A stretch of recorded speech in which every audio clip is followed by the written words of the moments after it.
I tell you, it's not easy being a mother superior these days. Being a leader in these permissive times is almost impossible. Well, take Sister Robert Ann, for example. When she entered the convent, they told me she was streetwise. Well, now, I thought that meant she knew her way around town. I tell you, that girl knows things you don't see on cable television.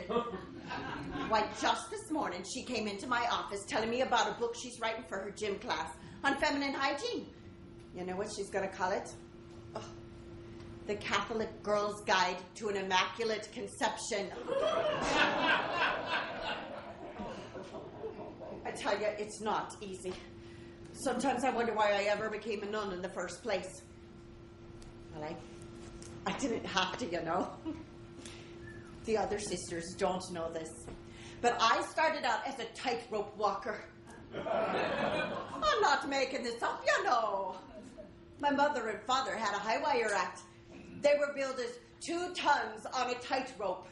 Well, my whole family's a bit on the hefty side. My father always said if we worked hard enough, we could be better than the flying would us. All of us kids were in on the act. Well, all of us except Marie Claire. She took up with the contortionist, and one night they were trying out a new position and...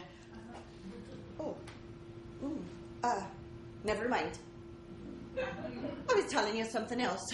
I was telling you about the act. Well, we got booked in London, and we had the wires stretched across the river as a publicity stunt.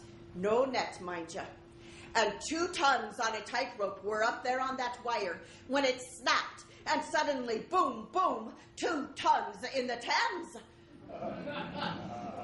Right then and there, I promised the Lord that if he'd save them, I'd become a nun.